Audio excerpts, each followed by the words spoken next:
হরিদ্বারের শিবটা সব থেকে বড়।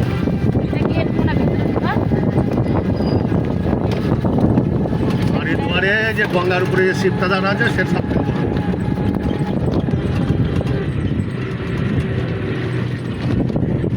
এই যে কেদারনাথ বদ্রীনাথে যে এত বড় একটা ধ্বংস হলো, কিন্তু ওই শিব মন্দিরটা ভাঙেনি, শিবটা ভাঙেনি। তুমি বললা দাঁড়া আমি আসছি, দাঁড়া করে কি মানে কোথায় দাঁড়াতে বলছো? আমি জানি নি গলা কোন জায়গায় আছে। তো তুমি তো বললা দাঁড়া। আরে দাঁড়াইবো কোন জায়গাটা, কোথায় দাঁড়াইবো? বলবো না ফোন করো। এ তোমারও তো সাথে কাটতে এখানে। আরে বুঝতে বলে আমার কথা কম। তুমি বলো না অমুক জায়গাটা দাঁড়াতে আমি ওই আসছি। বুঝছিনবো অমুক জায়গায় বলে তুমি ওইখানটার মধ্যেই দাঁড়াতে বলতা। কোন জায়গাটায়? ওই যে ওই মুখটার মতো যখন বললা যে আমি জানি অমুক জায়গায় আছে। না না আমার ব্রিজে বলে ওই তো ব্রিজের আগে বেরিয়ে পড়ে। না না, যদি ওই বলে যে ওই যে ঘাট সেখানে যদি আবার রাস্তা না। বলো তুমি।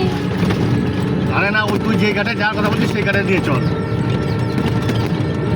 তন্ময় না তন্ময় বলছো তো ওই ঘাটে যাওয়ার জন্য। হ্যাঁ, গোপাল ঘাটে। ওই এমকে বলে দিয়েছে না গোপাল ঘাটে।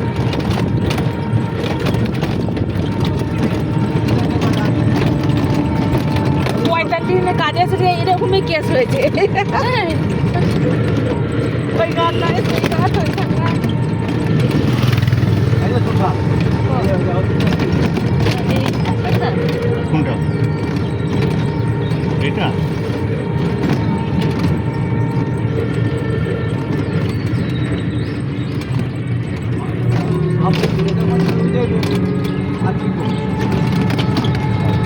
এইটা শ্মশান? নবদ্বীপের শ্মশান।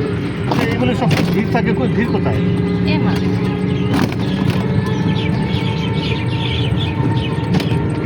শান্তমনে দেখে কত বড় সড় লাগে ভিডিওতে দেখে, কিন্তু এটা একটু এখানে মাথার লাগ মদ খায় এখানে শুয়ে থাকে। এই মাঠে ঢুকে কোথা দিয়ে?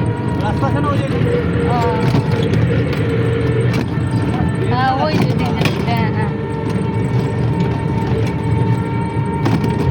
এই যে এইখানটা তোমার মতো ঘুরে নিয়ে যাও, প্রথম দেখা বললাম প্রথমের মতো নিয়ে যাও। না না, ভালো করে এইখানে ঢোকার রাস্তা অনেক আছে, পর করে এবার যাবো ঘাটও। এই রাস্তা দিয়ে সব পর পর ফাঁসিতলা ঘাট, সব ঘাট এই রাস্তা দেয়। না না, ঠিক হচ্ছে। আমার প্রশ্ন দেখে তো যেমন বললাম না যে নবদ্বীপ জানি না, জানি আমি তো জানি ইস্কন মন্দির গৌর।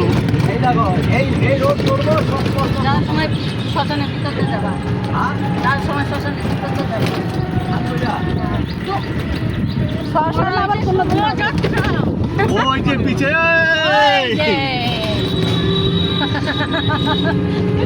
আমাকে মনে হয় খেয়াল করছে।